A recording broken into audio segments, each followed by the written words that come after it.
Market voices की कड़ी और इसकी चर्चा शुरू करते हैं। Tridip Bhattacharya CI equities advice assessment के काम से जुड़ चुके हैं हमारे साथ। त्रिदीप नमस्कार, कार्यक्रम में स्वागत है। आज बहुत दिनों बाद चर्चा आपसे हो रही है।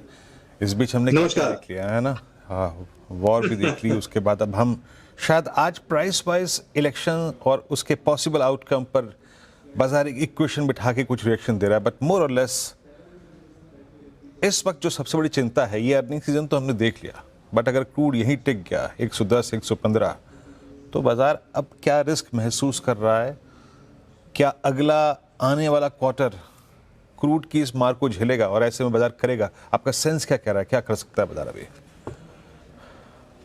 मेरे हिसाब से तो अभी हम थोड़ा सा त्रिशंकु हाल में हैं मार्केट पॉइंट ऑफ व्यू से, इन द सेंस दैट अभी जो करंट मार्केट का एजम्पशन है वो ये कि अप्रैल एंड अर्ली मई तक ये जो वॉर जैसे सिचुएशन जो बनी है ये एटलीस्ट डी एस्केलेट होके एक लेवल पे आ जाए, क्रूड ऑयल थोड़ा सा थम जाए, और जो इम्पैक्ट है इस सिचुएशन में करीबन FY27 से 2 से 4% अर्निंग्स में दिखता है, जो कि मैनेजेबल है एंड उसी हिसाब से मार्केट अभी चल रहा है।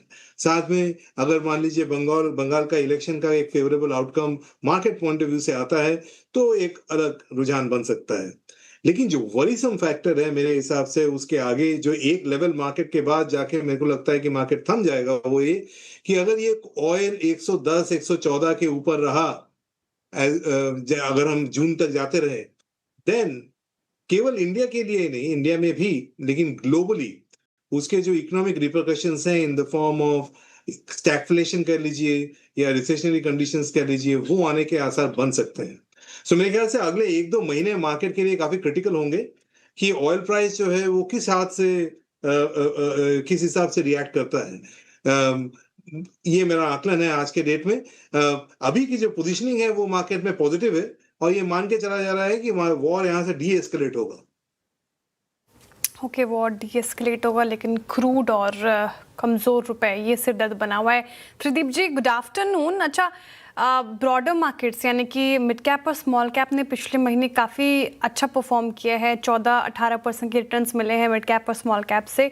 तो क्या स्टॉक स्पेसिफिक ब्रॉडर मार्केट में ही अवसर तलाशने चाहिए? अगर ऐसा है तो अगर आप स्टॉक स्पेसिफिक हो पाए सर, तो कौन से काउंटर्स आपको ऐसे ब्रॉडर मार्केट्स में अच्छे नजर आते हैं? देखिए, स्टॉक स्पेसिफिक तो मैं नहीं हो पाऊंगा, लेकिन सेगमेंट स्पेसिफिक जरूर हो सकता हूं। वो इसलिए कि पिछले 3 या 4 महीनों से और 2 महीने से पर्टिकुलर हमने ये पाया है कि वैल्यूएशंस जो हैं वो मिड और स्मॉल कैप के काफी लार्ज कैप और ब्रॉडर मार्केट के कंपैरिजन में बेहतर हो गए थे। तो वहां से एक बाउंस बैक होता दिख रहा था, और जो कि हमने अपने पोर्टफोलियोज में इम्प्लीमेंट भी किया और हम कह भी रहे थे। पहली बार काफी समय सितंबर 24 से का समय से अगर शुरू किया जाए तो पहली बार जो लार्ज एंड मिड कैप के वैल्यूएशन है वो अपने 10 ईयर एवरेज के इक्वल पे आ गए थे। पहले ये 20 से 30% प्रीमियम पे होते थे, वो प्रीमियम अभी चला गया है, वो पार पे आ गया है। और मिड और स्मॉल कैप जो है वो स्टॉक स्पेसिफिक है, तो इसमें हम लोग एक ब्रॉडर मार्केट को नहीं देखते हुए उन थीम्स पे फोकस कर रहे हैं जिनको जो कि थोड़ा सा इंसुलेटेड रहे। मतलब बाहर अगर टर्बुलेंस भी रहे तो इन कंपनीज जो इस थीम से जुड़े हुए हैं उनके साथ बेहतर कर सके। तो इस मामले में जो आप कह रहे थे बॉटम अप बेसिस पे 3 थीम हमको बेहतर लगते हैं, उनका मैं बोल देता हूँ इनकेस उसके बाद आप जो डिटेल लेना चाहें। पहली बात तो ये कि ये जो क्रेडिट ग्रोथ है ये मेरे ख्याल में इंडिया में बॉटम आउट होता दिख रहा है, और जो ये क्रेडिट ग्रोथ है ये 13 से 14% पे बॉटम आउट होके करीबन 16 से 18% अगले 6 से 12 महीने के बीच में होने के आसार हैं। और ऐसे सूरत में financial services as a sector का अच्छा करना वाजिब है, और इस एरिया में हम लोग ओवरवेट भी हैं। दूसरा एक चीज जो ये वॉर के चलते सामने आई है वो है एनर्जी सिक्योरिटी। आई थिंक ये जो स्ट्रेट ऑफ हॉर्मुज बंद होने के चलते एक चीज तो समझ में आया है कि एवरी कंट्री, हर कंट्री को अपने एनर्जी को डाइवर्सिफाई करना होगा। तो इसलिए उसका एक सब थीम बनता है पावर, और पावर पॉइंट ऑफ व्यू से रिन्यूएबल्स में जो एक्सपोजर है उसमें हमको लगता है कि इन्वेस्टमेंट्स काफी जोर शोर से होगी, और उससे जुड़े हुए कंपनीज हैं वो शायद बाहर की उथल पुथल से थोड़े बहुत अछूते रहे। और तीसरा जो कि मेरे ख्याल से काफी लोगों को पता भी है वो है डिफेंस। हमें लगता है कि अगले 3 से 5 साल में डिफेंस में जो स्पेंडिंग होगी वो बढ़ चढ़ के होगी, आत्मनिर्भर भारत के चलते होगी। तो उसके जो प्ले ऑफ वाले कंपनीज हैं उसमें हमने एक पोजीशन बना ली है। इसमें जो मार्च अप्रैल में करेक्शन आया था इन तीनों में, इसमें से काफी इन तीनों थीम में से काफी कंपनीज जो है ये मिड और स्मॉल कैप में है। तो इसलिए वैल्यूएशंस भी बेहतर थे, स्टॉक्स भी मिले, तो हमने थोड़ा बहुत एक्सपोजर इसमें बना लिया है। अच्छा त्रिदीप जी, मैं इस पूरे अर्निंग सीजन में देखूं इन टर्म्स ऑफ प्राइस, सबसे बड़ा प्राइस स्ट्रेच और आगे की विजिबिलिटी टेक्निकल पैरामीटर्स पे या फिर ऑप्शन पैरामीटर्स पे या फिर फ्यूचर्स पैरामीटर पे वो कैपिटल गुड्स में नज़र आ रही है। कैपिटल गुड्स में एक गजब तेज़ी है। I mean look at Cummins all time high, जहाँ पे इसमें बहुत सारी एमएनसीज सम्मिलित हैं। एलएनटी कुछ वॉर डेवलपमेंट के चलते परेशान था, लेकिन वहाँ भी रिकवरी आ गई। लुक एट बीएचएल, क्या स्मार्ट रिकवरी यहाँ पर है। कैपिटल गुड्स पे आपका टेक क्या है इस वक्त? पॉजिटिव है।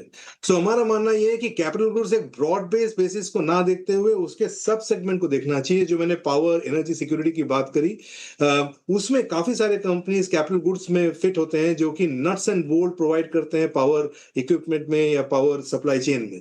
तो उनका जो ऑर्डर बुक है वो खासा बेहतर हो सकता है अगले 2-3 साल में। और जो दूसरी बात ये आ रही है कि जो इस वॉर के चलते जो एनर्जी इंफ्रास्ट्रक्चर में जो नुकसान हुआ है उसकी भरपाई करने में, उसको रीबिल्ड करने में जो अगले 2 से 5 सालों में जो स्पेंडिंग होगी उसके जो बेनिफिशियरीज होंगे, जो कुछ कंपनीज आपने नाम लिए, उनमें से कुछ शायद बेनिफिशियरीज निकल सकते हैं। तो इसलिए capital goods from the point of view of rebuild एक अच्छा थीम बन सकता है over a period of time. लेकिन इसमें मैं साथ में ये भी कहूंगा कि नियर टर्म में ये स्टॉक्स थोड़े शायद ज्यादा चल गए हैं। हो सकता है जब इनके नंबर आए आपको एक थोड़ा सा कूलिंग ऑफ हो जाए, लेकिन अगर 2-3 साल पॉइंट ऑफ व्यू से देखेंगे तो इनका ऑर्डर बुक और आउटलुक जो है यहाँ से बेहतर होता दिख रहा है। क्योंकि पिछले 1-2 साल में इनका जो मार्जिन है और जो ऑर्डर बुक था वो थोड़ा कम था, तो एक लो बेस इफेक्ट भी बना हुआ है। ओके, ये कैपिटल गुड्स पर आपकी राय होगी।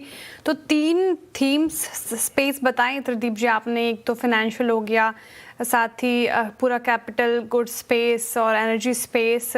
लेकिन ये कैपिटल मार्केट स्पेस पर आपकी राय क्या होगी? एनर्जी के साथ साथ इस स्पेस ने भी अच्छे खासे मौके दिए निवेशकों को पिछले 1-8 महीने में, तो यहाँ पर पॉजिटिव हैं क्या आप? सम सेगमेंट्स, कुछ सेगमेंट्स में जरूर कैपिटल मार्केट्स में हम ओवरवेट हैं और ओवरवेट ही रहे इस फॉल में भी, क्योंकि जो ये कमोडिटीज और कमोडिटी रिलेटेड एक्सचेंजेस या फिर जहां पे कि इंडिया की मार्केट शेयर अभी डेवलप्ड मार्केट्स के कंपैरिजन में काफी कम है और जिसमें कि नंबर ऑफ प्रोडक्ट्स जुड़ने के काफी बेहतर आसार हो सकते हैं। तो एक जो कैपिटल मार्केट्स और एक्सचेंजेस का जो कॉम्बिनेशन है उसमें जो कंपनीज अंदर आते हैं उनमें हम अच्छे खासे ओवरवेट थे और उनका एक बेहतर आउटपुट भी देखने को मिला है। मुझे लगता है ये कुछ एक स्ट्रक्चरल स्टोरीज हैं। थोड़ा सा हमें केयरफुल इस बात के लिए रहना होगा क्योंकि रेगुलेटर जो है वो एफएनओ वॉल्यूम्स को कम करने के इरादे से रेगुलेशन ला रहे हैं, तो उसमें एक उतार चढ़ाव near term point of view से हो सकता है। लेकिन स्ट्रक्चरली फ्यूचर्स एंड ऑप्शंस मुझे लगता है कि ये ग्रोथ ट्रेजेक्टरी है, particularly on the commodity side. वो एक अच्छा थीम बन सकता है इन्वेस्टर्स के लिए from medium term point of view. Okay, Tridip ji बहुत बहुत शुक्रिया, आपने बहुत सारे सेक्टर्स पे अपना खोल के मत रखा, विजन दिया। बहुत बहुत शुक्रिया आप इस बातचीत में शामिल हुए।